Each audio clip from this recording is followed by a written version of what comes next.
Os céus russos se tornaram uma roleta russa. Os aviões russos mal conseguem voar na direção certa. Eles estão pegando fogo no ar, as falhas técnicas estão aumentando. Pousos de emergência estão acontecendo um após o outro. O quê? Sério?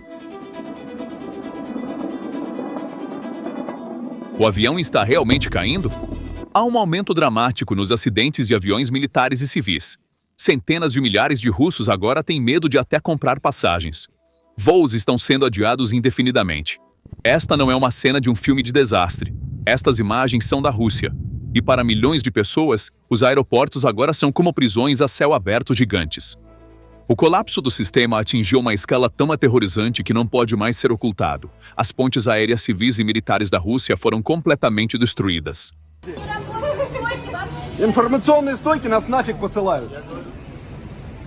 Você não precisa procurar muito para entender esse colapso.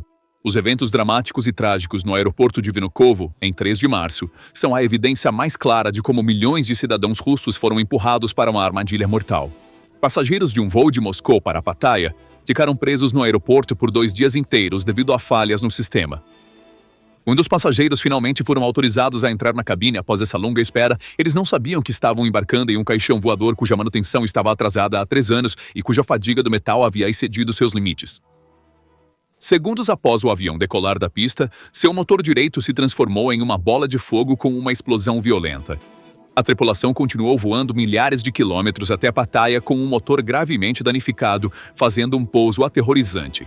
Este estado inimaginável de pânico se transformou em uma epidemia técnica incontrolável nos céus.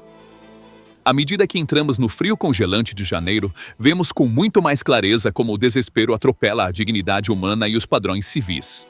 Na região de Irkutsk, civis que compraram passagens de passageiros padrão foram embarcados em um avião de carga militar AN-26 da era soviética em vez de um avião de passageiros confortável, sem qualquer aviso oficial. Esses civis foram forçados a voar em uma gaiola de metal a temperaturas abaixo de zero, ao lado de enormes pilhas de carga militar, em meio ao barulho ensurdecedor dos motores. A liberdade de viajar foi substituída por uma luta pela sobrevivência. Relatos que chegaram aos bancos de dados de aviação apenas na última semana de janeiro provam como comprar uma passagem de avião na Rússia se transformou em um jogo de roleta russa. Em 28 de janeiro, um Boeing 757 decolou de Nha-Trang com 238 passageiros a bordo. A aeronave atinge a altitude de cruzeiro, a altura que deveria ser a mais segura. No entanto, devido às sanções ocidentais, o motor, que não pôde ser mantido ou ter suas peças substituídas, não conseguiu aguentar mais e falhou repentinamente no ar. Com 238 cidadãos russos enfrentando a morte a uma altitude de milhares de metros, a aeronave fez um pouso de emergência em Hanoi. Mas isso não foi uma exceção. Apenas 5 dias antes desse horror, outro avião de passageiros partindo de Phuket foi abalado por uma violenta explosão de motor no ar. Coincidência? Vamos observar um Boeing 737 voando de Kaliningrado para Moscou, do outro lado do país, no mesmo dia. A pressão da cabine no avião cai repentinamente para níveis perigosos. Os passageiros estão lutando por suas vidas apenas para respirar dentro daquele tubo de metal. Assim como os aviões civis, as aeronaves militares de Putin estão literalmente se desintegrando. Veja o que aconteceu em Irkutsk. O bombardeiro estratégico Tu-22M3, considerado a espinha dorsal da dissuasão nuclear de Putin, de repente apresentou uma falha no céu. Caiu descontroladamente no chão. Um incidente ainda mais aterrorizante ocorreu na região de Ivanovo. O enorme avião de carga militar AN-22, que supostamente havia passado por uma revisão bem-sucedida, desintegrou-se no ar durante um voo de teste após reparos. Então, como a frota aérea de um império massivo foi destruída de forma tão impecável? Porque o Kremlin está eliminando até seus próprios heróis que estão tentando manter o sistema à tona. Vamos voltar a setembro de 2023, quando a crise começou silenciosamente. O capitão Sergei Belov, que pousou uma aeronave com defeito em um campo apesar de ficar sem combustível, salvando 167 pessoas da morte, foi demitido para encobrir as falhas de manutenção do Estado. Ele foi punido com um processo de $1.300.000. Um sistema que pune seus próprios salvadores envia aviões que estão 3 anos atrasados para a manutenção ao céu envoltos em chamas e condena seu povo a aviões de carga só pode seguir um caminho: aniquilação completa. Milhões de russos não confiavam mais no Estado de Putin e em suas companhias aéreas. Milhões de russos estavam agora retornando aos métodos de viagem do século XIX, usando trens em vez de voar. Milhões de russos agora veem a maior mentira da propaganda de Putin. O Estado não pode protegê-los, nem de mísseis, nem de seus próprios aviões. Eles só falavam sobre robôs rastejantes e ameaças vazias de mísseis. E para aqueles que ficaram para trás, cada voo agora se transformou em um pesadelo de roleta russa cheio de peças não certificadas, falsas ou canibalizadas. Milhões de russos estão fazendo uma escolha hoje. Em vez de um voo de 2 horas, estão escolhendo uma viagem de trem de 15 horas ou até uma viagem de ônibus de 30 horas. Isso não é exagero porque as pessoas não confiam. Esta é a trágica realidade das 48 pessoas que perderam suas vidas naquele avião Antonov AN-24 que caiu em terreno montanhoso perto de Tinda, na remota região do extremo oriente da Rússia, em 24 de julho de 2025. Este acidente expôs a impotência em que a Rússia se encontra perante os olhos de todo o mundo. A aeronave que caiu era um avião a hélice da era soviética com aproximadamente 50 anos, pertencente à Angara Airlines, apelidado de trator voador. Por que uma aeronave soviética de 50 anos ainda transportava passageiros em 2025? Porque enquanto as modernas frotas de Airbus e Boeing do Ocidente estavam apodrecendo no solo, como vimos no caso da S-7, as companhias aéreas russas não tiveram escolha, a não ser ressuscitar essas relíquias perigosas e antigas para manter conexões vitais através da vasta geografia do país. Naquele dia, em Tinda, o avião que se chocou contra a montanha durante a segunda tentativa de pouso em mau tempo não foi apenas vítima de erro do piloto ou falha técnica. Foi vítima da guerra que Putin iniciou e da decadência tecnológica que essa guerra desencadeou. E a escala dessa decadência é tão grande que não é mais possível esconder esse colapso. O Kremlin, buscando conter o pânico civil, ativou sua máquina de propaganda. O Ministério dos Transportes de Putin fez uma declaração ridícula em 7 de outubro de 2025, alegando que os incidentes de aviação teriam supostamente diminuído em 39%. No entanto, em 14 de outubro, relatórios independentes de aviação revelaram exatamente o contrário. Um aumento alarmante de 440% nas taxas de acidentes fatais foi documentado. Seu impacto na economia e nas pessoas cria um efeito dominó. Em um país de 17 milhões de quilômetros quadrados, a aviação não é um luxo, é uma questão de sobrevivência. O volume de carga aérea diminuiu 79% em 2024. Este número não é apenas uma estatística. Para milhões de pessoas vivendo em cidades isoladas na Sibéria e no Extremo Oriente, prateleiras vazias significam que as necessidades básicas não podem ser atendidas. Os hospitais não estão recebendo suprimentos médicos de emergência e alimentos frescos estão apodrecendo. As pessoas estão esperando em filas por dias por alimentos básicos, que agora se tornaram um luxo. Relatos de regiões do Extremo Oriente, como Chukotka, parecem um cenário de filme de terror. Alimentos básicos como batatas e cebolas estão indisponíveis nos mercados locais da região há semanas.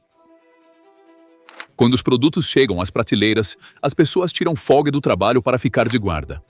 Há um limite de apenas um saco por pessoa. Em uma região como Yakutsk, famosa por suas minas de diamantes e ouro e teoricamente rica, a situação é ainda mais grave. As pessoas estão tentando obter carne e alimentos básicos de barracas improvisadas montadas em solo lamacento, completamente sem higiene. Ainda mais crítico é o grave dano à capacidade do Estado de proteger e resgatar seus cidadãos. 1/3 dos centros de resgate não possui mais aeronaves capazes de responder a desastres. Até mesmo as equipes encarregadas de localizar cosmonautas estão desamparadas. Olhando para o quadro maior, o verdadeiro perigo para o Kremlin não são os motores queimando no ar, mas os laços se rompendo no chão. Em uma vasta geografia de 17 milhões de quilômetros quadrados, o colapso das pontes aéreas significa a separação do coração do país de seus membros. A sufocação logística está isolando completamente a Sibéria e o extremo oriente de Moscou. Este isolamento é o gatilho para um terremoto político que decretará o fim de Moscou. Regiões como a Sibéria, ricas em seus próprios recursos subterrâneos, mas vivendo sob a exploração do centro, começam a perguntar: por que precisamos de Moscou quando o elo logístico é rompido? Se o Estado não pode alimentá-lo, não pode fornecer transporte e o abandona à morte em aviões de carga, então a legitimidade da autoridade desaparece. O derretimento da frota aérea de Putin está abrindo caminho para movimentos separatistas e uma guerra civil regional na vasta Federação Russa. A onda econômica da crise está esmagando as elites e oligarcas, a espinha dorsal do regime, sob seus próprios escombros. Operadores de aeroportos regionais controlados por bilionários como Oleg Deripaska estão enfrentando enormes perdas de receita devido à queda dramática no número de voos. Empresas falidas e receitas em declínio significam apenas uma coisa: a máquina de guerra de Putin está ficando sem combustível. O dinheiro para financiar as linhas de frente está acabando. A razão subjacente para tudo isso é a guerra de Putin na Ucrânia. As sanções impostas devido à guerra não apenas cortaram o fornecimento de peças de reposição. Elas interromperam as atualizações de software, impediram a análise de microfissuras nas lâminas das turbinas dos motores e efetivamente cegaram as aeronaves. Incapaz de parar este colapso mecânico, o Kremlin culpou seus heróis que estavam tentando manter o sistema vivo ao custo de suas próprias vidas. O mecanismo que punia seus próprios salvadores e enviava aeronaves com cronogramas de manutenção atrasados em anos para o céu em chamas, deixou de funcionar. As medidas de pânico tomadas para remediar a situação são uma admissão oficial de falência tecnológica. Incapaz de obter peças do Ocidente, o Kremlin está retirando os anos 148, projetados na Ucrânia, que anteriormente foram proibidos por razões de segurança e estiveram envolvidos em um acidente que matou 71 pessoas, e as aeronaves Il-96 da era soviética do armazenamento e colocando-os de volta em serviço. Milhões de pessoas estão sendo forçadas a voar nesses destroços, conhecidos como caixões voadores. Os sistemas de reservas apoiados pelo Estado estão colapsando um após o outro. A infraestrutura digital está levantando a bandeira branca. Além disso, essa decadência não se limita à aviação civil.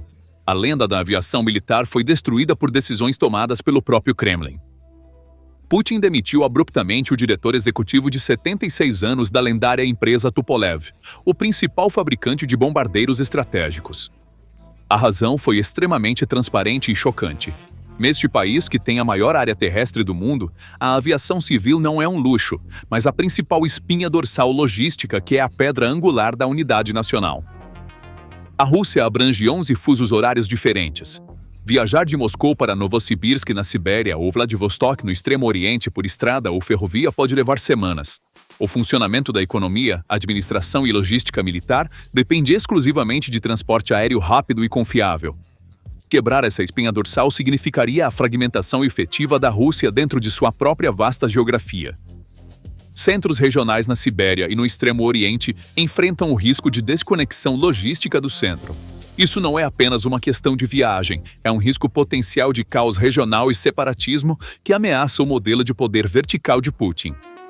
Uma federação onde um governador não pode voar para Moscou e suprimentos críticos não podem chegar à Sibéria está condenada a existir apenas no papel. Este colapso sistêmico não ocorreu da noite para o dia ou devido a um único evento. É o resultado da convergência de duas operações cirúrgicas, dois frontes diferentes desencadeando um ao outro, decorrentes de dois erros estratégicos fundamentais de Putin. A espinha dorsal da aviação civil da Rússia foi bloqueada simultaneamente por um golpe rápido e agudo de fora e por um veneno lento e mortal se espalhando internamente. Putin subestimou ambas as ameaças. Ele estava errado em ambos os frontes. O primeiro fronte é a morte rápida de fora. O erro fundamental de Putin foi sua crença arrogante de que poderia manter a guerra dentro das fronteiras da Ucrânia, controlar a natureza assimétrica do conflito e impedir que se espalhasse para o território russo. A partir de outubro de 2025, o fechamento simultâneo de dezenas de aeroportos quase todos os dias provou quão infundada era essa crença.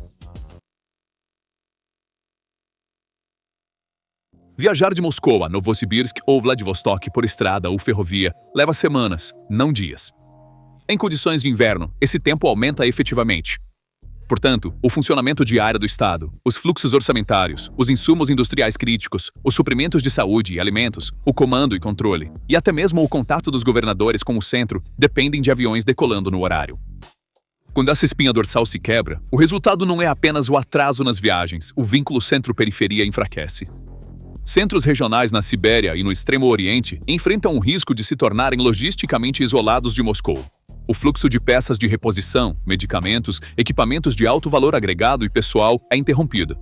Isso leva a paradas de produção na economia, atrasos nas decisões da administração pública e tempos de reação mais longos na logística militar. Mais importante, esta situação ameaça diretamente o modelo de poder vertical de Putin. O modelo vertical é baseado na transmissão rápida de ordens e no feedback imediato. A incapacidade de um governador de voar para Moscou, a incapacidade de um ministério de enviar uma equipe ao campo, ou a falha de materiais críticos em chegar a tempo à Sibéria, erode o poder real da autoridade central. Em tal cenário, as iniciativas regionais aumentam, as crises locais começam a ser geridas independentemente do centro, e cria-se um terreno fértil para a retórica separatista. Portanto, um colapso na aviação civil não é apenas uma crise de transporte na Rússia, é um risco estrutural para a integridade federal. A terceira onda é o reflexo da assimetria tecnológica na vida civil. Usando drones baratos produzidos em massa, a Ucrânia conseguiu paralisar a infraestrutura de aviação civil da Rússia, que vale bilhões de dólares, a um custo de milhares de dólares, sem derrubar uma única aeronave. Os sistemas de defesa aérea de Putin estavam tão dispersos para proteger o Kremlin, as bases militares e os corredores aéreos civis e os centros logísticos ficaram completamente indefesos. Como o Kremlin pode garantir a segurança de seu povo quando não consegue nem proteger sua capital? Esta questão agora se tornou o principal tema de discussão, não apenas em análises, mas também entre cidadãos comuns. Quando focamos no panorama geral, o colapso do transporte em Moscou não é apenas um infortúnio climático, mas o resultado final da erosão da capacidade estatal da Rússia. O regime de Putin canalizou todos os recursos do país, pessoal treinado e capacidade técnica para as linhas de frente. Esta situação deu origem a uma nova vulnerabilidade estratégica que chamamos de falência da infraestrutura civil. A mobilização de uma parte significativa do pessoal técnico e das equipes de remoção de neve nos aeroportos para as linhas de frente eliminou a capacidade operacional na capital.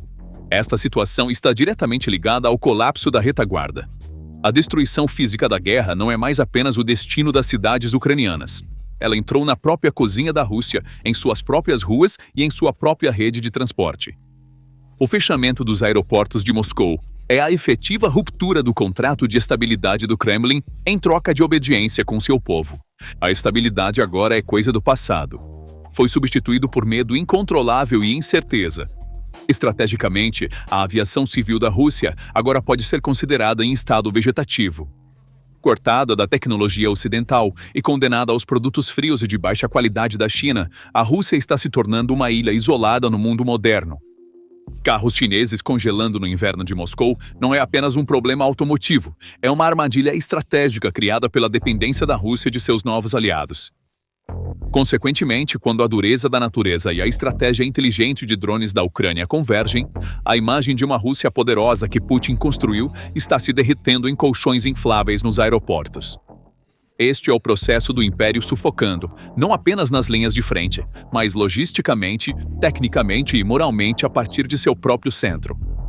O caos em Moscou deve ser lido como os tremores precursores de um colapso maior, uma iminente rebelião ou explosão social. Quando os interruptores foram acionados naquela noite em Moscou, não foram apenas os voos que pararam. A ilusão de invencibilidade de Putin também chegou a um impasse. Esta colossal capital, ofegante sob uma enxurrada de neve e aço, é agora o símbolo de um sistema apodrecendo por dentro. Essa espera impotente nos aeroportos é, de fato, um retrato do futuro da Rússia. A aviação civil desapareceu, a segurança logística foi destruída e a confiança pública devastada. Nada será como antes para Moscou, porque a guerra, com toda a sua força destrutiva, está agora no próprio quintal de Putin. Fique atento porque este caos é apenas o começo. Para receber as últimas atualizações sobre novos vídeos e análises aprofundadas, por favor, inscreva-se no nosso canal e ative as notificações. Fique com a PPR Global na busca pela verdade. Obrigado por nos escolher. Obrigado por nos escolher. Obrigado por nos escolher.